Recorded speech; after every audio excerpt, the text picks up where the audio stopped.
estar de acuerdo con muchas de sus medidas. Miren la dimensión que tiene esta reflexión. Ahora cuando cayó Perón somos nosotros los que salimos en su defensa. Aproveche lo hizo de inmediato con la crítica Previs, con el retorno al coloniaje. Somos nosotros los que salimos a criticar a los golpistas de hoy que fueron los favorecidos de ayer. ¿Quiénes tuvieron la medalla de la libertad? Rojas y Aramburu. Y esa acusación tremenda. ¿Quiénes tenían los permisos de importar automóviles baratos? Todos los generales almirantes.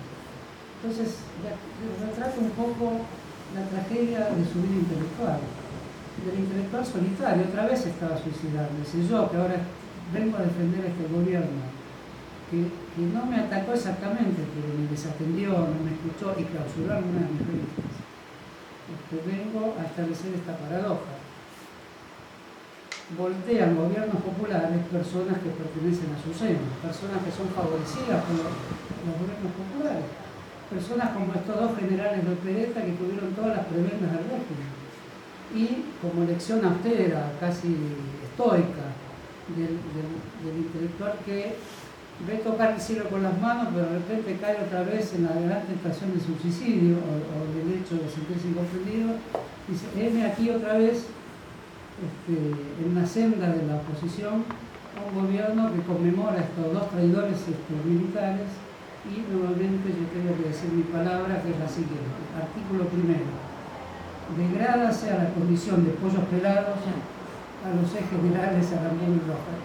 O sea, es un artículo tremendo donde es la vida paralela del mundo intelectual y de los militares golpistas y termina con una humorada que los degrada a pollos pelados. Eso sale del último artículo que publica la revista oficial del frondicismo. Cuando Frondizi leyó eso, este es un loco.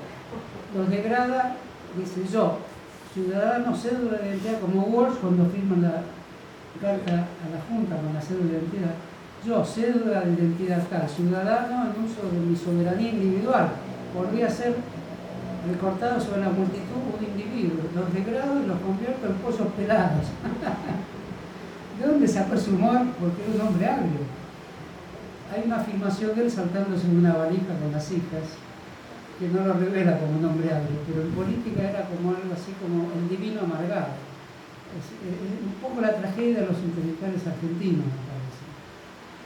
Que él intentó conjurar acercándose a los movimientos populares y cuando vio que los movimientos populares no tenían su hechura, tuvo el rasgo último de profunda dignidad de no oponerse a ellos.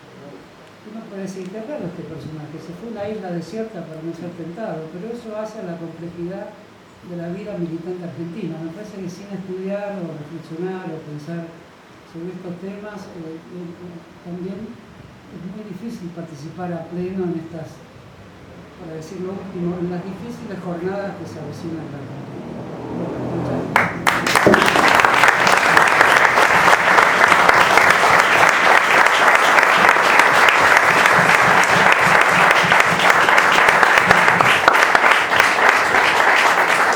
Bueno, les agradecemos a los dos. Disculpen los desperfectos que hemos tenido con el sonido. Sabemos que la ciencia y la técnica, bueno, en este momento nos falló. Pero bueno, hemos tenido una charla muy interesante y muy enriquecedora, que abrimos a preguntas a quien quiera formularlas o a puntos de vista, siempre y cuando tengan mesura con los tiempos. Bueno, abrimos el micrófono para quien quiera formular alguna intervención.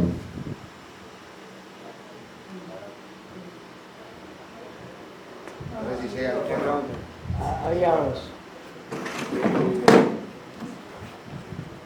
A Lonardi era enemigo personal de Perón, porque heredó un despelote en Chile. Que nadie, yo por más que lo he leído un montón de veces, nunca quedó muy claro cómo había sido. O sea, inclusive las referencias no son muy exactas. Pero representaban dos ejemplares diferentes de militares. Inclusive, Rojas, yo no sabía que Aramburu, pero Rojas tenía la medalla de la lealtad. Y tener la medalla de lealtad era ser parte del sistema. Su último Mercedes-Benz lo trajo con un permiso de Eva Perón. O sea, eran tipos que estaban en el riñón del sistema. conocían las debilidades del sistema.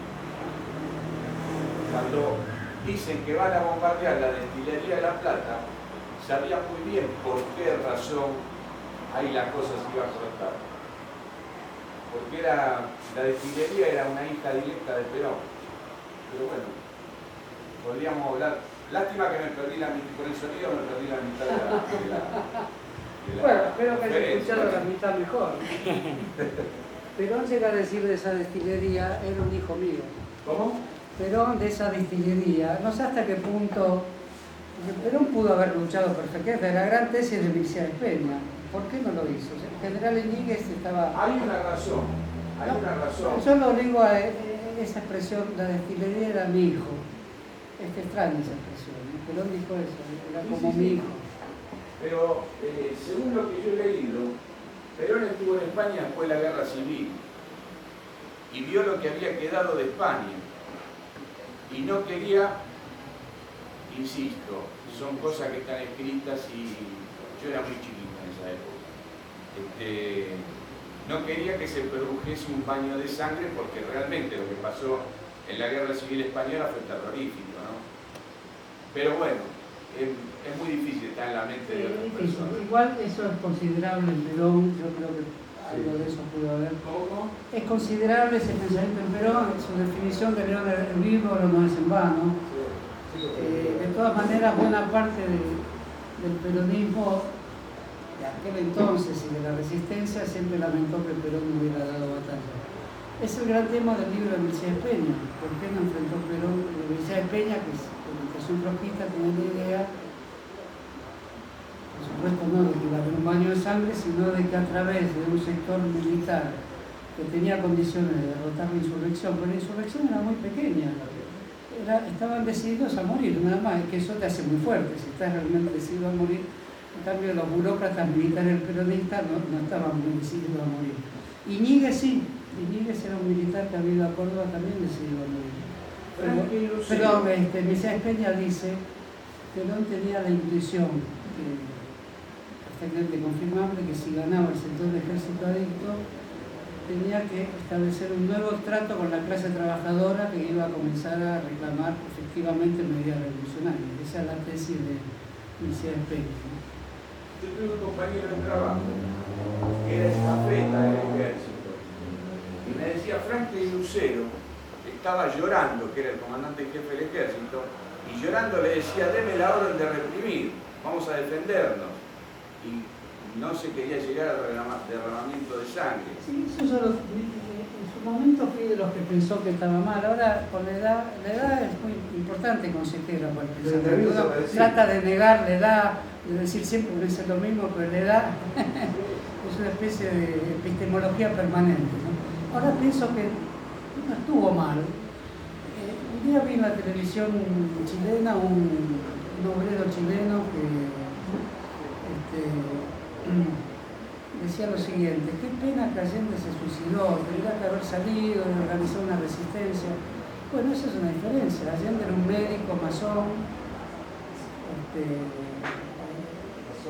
un socialista hasta los huesos, y tenía una idea que no era la idea de los largos tiempos de Perón, frases como el león herbívoro, esas frases de la picaresca de Perón no eran propias de Allende. No podíamos pensar a Allende sin su suicidio, en cambio no podemos pensar a Perón con un suicidio, ¿no? Eso me parece. Por eso cuando vi que ese obrero chileno algo de contramano hay, Allende es un suicida y Perón no es un suicida. Y esos 18 años, por ejemplo, los grupos del peronismo como Guardia y Hierro, estaba todo prefigurado, era el cálculo, ¿no? Digamos que no hay cálculos en la historia, se dio así porque efectivamente hay una intuición fuerte que siempre tuvo Perón, que iba a haber una fidelidad en las masas populares, y ese es el secreto de esos 18 años, ¿no? Y el secreto por el cual el peronismo se nutrió y le permitió una sobrevida importante de grandes núcleos de izquierda a partir de los años 70, que venían del trotskismo, del PC, de todos los socialismos, porque sin eso el peronismo hubiera durado menos. Por eso también hay que admitirlo, porque esa es el sol de raza del peronismo. Es eso. Al lado de... No, si está bien, está bien. ese papel. No, pero está muy bien, muy bien. Si yo te leo, te sigo, la mitad no estoy de acuerdo, pero te sigo igual. El tema me gusta a mí. No, hay en el ejército, por la lectura que tengo, hay un historiador militar que sigue esta investigación sobre por qué no resistió. Que parte de este supuesto. Yo participé de algunas entrevistas que para esta tesis militar hizo. Y eran los suboficiales que estaban con Perón en su custodia. Y la mayoría, todos los que yo estuve en la entrevista, decían que Perón tenía la convicción de que iba a ser derrocado un poco más tarde, un poco más temprano, como algo inevitable. Y que él... Y entonces este historiador militar considera, a partir de que de una primera experiencia, cuando pone precio a Balbín, lo hace jefe del radicalismo, Perón lo hace jefe del radicalismo a Frondizi, perdón, lo hace jefe del radicalismo a Balbín, porque lo pone preso, y lo anula Frondizi. Además, hay fotos de Balbín preso. O sea, fotos del sacrificio de Balbín. Para el radicalismo pasó a ser Balbín el gran candidato. Perón pareciera que él trata de elegir hasta su enemigo, porque lo considera inferior a ese, no a Frondizi, que en todo caso en esta interpretación diría es más peligroso. Lonardi, a Lonardi no lo pelea y lo pone prófugo en Curuzú-Guatiá a Aramburu. Le da la victoria al que él quiere darle la victoria, porque tiene temor, dice esta teoría, de que después él no pueda elegir quién gana, el que le va a ganar. Nadie estaba fuera de servicio. Muy bien. Rodea Congo. Nunca ataca. Tiene mayoría para ganar. Pero al único que le pone los cañones en serio es Aramburu y lo pone prófugo. Si gana Aramburu, es Aramburu presidente. Si gana Lonardi, es Lonardi presidente. Yo te hago presidente. Esa estrategia Perón la sigue, elegir su enemigo y ponerlo arriba, lo pone para, aunque sea el tonto de Balbín, en relación a la importancia que ha demostrado tener Frondizi. ¿No? Por supuesto, esto es dinámico y Aramburu luego lo saca a Lonardi 3 meses después. ¿No? Hay dos grandes batallas que nunca se van a entender en la historia argentina. Una es Caseros y la otra es el 55. En Caseros, Rosas abandona prácticamente la batalla sin haber muertos y sin combatir con un ejército que estaba en igualdad de condiciones y que podría haber ganado al ejército grande de Urquiza. Sin embargo, Rosas recibe una herida en la mano y se vuelve cansado a Palermo para irse del país.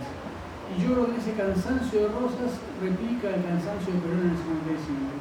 De un Perón que ya no tiene voluntad de poder, que no tiene vocación de seguir estando en el lugar que está, que en los últimos años se dedica a pasearse por la UES, se dedica a hacer cosas que no tienen mucha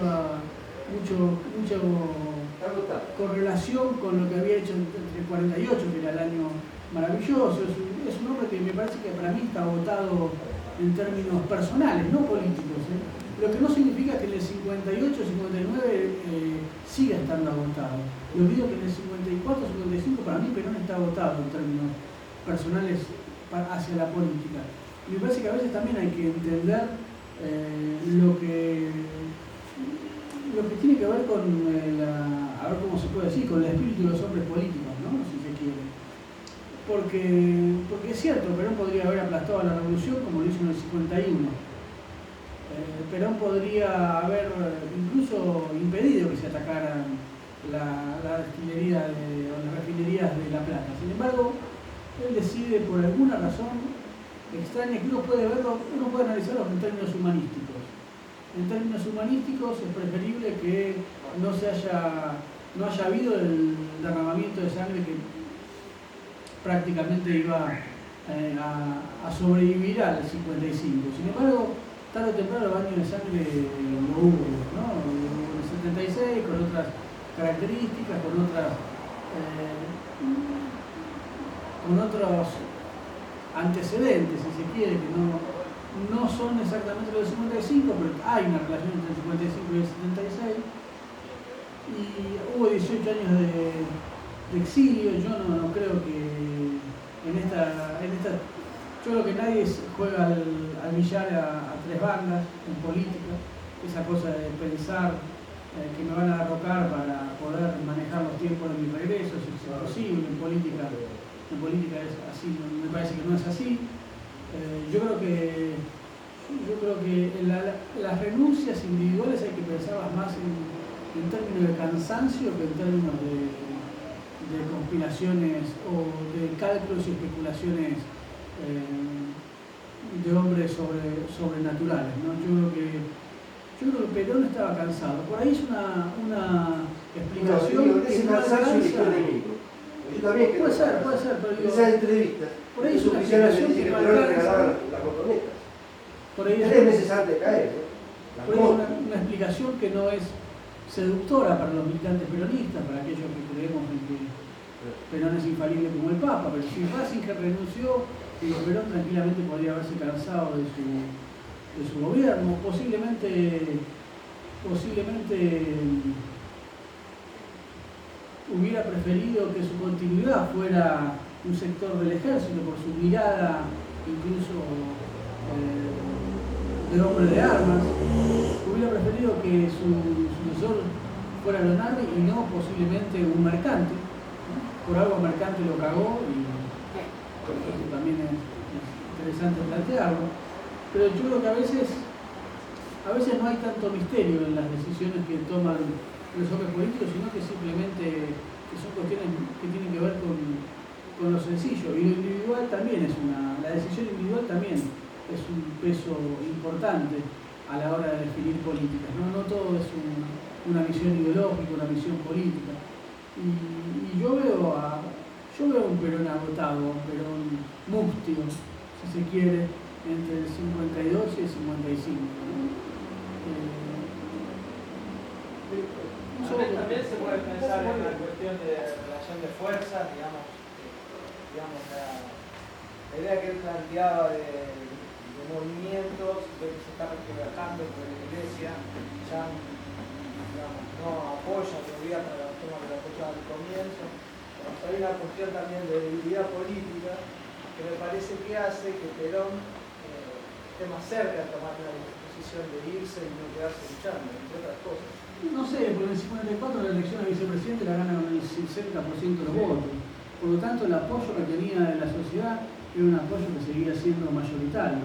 Yo no creo que Perón estuviera en una cuestión de debilidad. Sí estaba enfrentado, sí tenía discusiones con el movimiento obrero organizado, por el tema de la puja distributiva, por el tema de la productividad, pero no llegaba a ser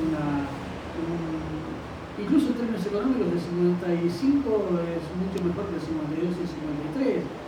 No creo que tenga que ver con una cuestión de debilidad en función de las propias fuerzas del peronismo, ¿no? Yo creo que se equivocó Perón, pero no por una cuestión humanitaria, sino porque fue muy costoso después los 18 años de proscripción, los desaparecidos en 1976, digamos, que es un capítulo que no está relacionado con el 55 como dije antes, pero sí que es un capítulo más de ese 55.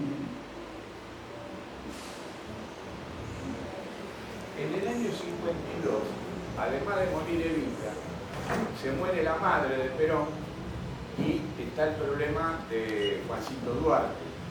Y ahí, a partir de ahí vino la declinación de Perón, el asunto ese de quedarse en la UES. Se juntaron varias cosas extrañas, el hecho de la chica esta, que ahora no me viene a la memoria el nombre, o sea, medio... Nelly Rivas. O sea que estaba, daría la impresión, pero daría la impresión de que era un hombre, que era un hombre entregado, cansado, porque a partir de ahí viene una declinación, y el libro que lo explica muy bien, donde ya se preocupó menos por ir a la casa de gobierno, ya no estaba a las 6 de la mañana en la casa de gobierno. Está bien, pero igual en todo lo que estamos diciendo,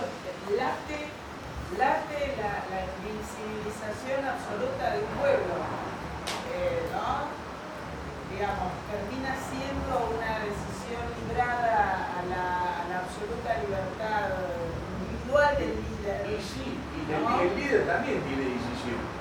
No, no estoy diciendo que no la tenga, pero No, y es más, hay golpistas con violentos asesinos. sin inhabilitar lo que estás diciendo, donde también la subjetividad de un protagonista de la historia, digamos, influye, ¿no? Pero bueno. No, pero lo que pasa es que la decisión del conductor. Sí, en su sistema. Claro. Sí, si Cristina hubiera dicho en el 2011 yo no me presento a las elecciones, por mucho que el pueblo quisiera que fuera Cristina no se presenta, no puede hacer nada. Si Perón no da la orden como conductor de vamos a combatir contra los golpistas, el pueblo no puede hacer nada. De hecho, los pueblos no hacen nada sin conducción. Creer que un pueblo es soberano por decisión autónoma y automática de una mayoría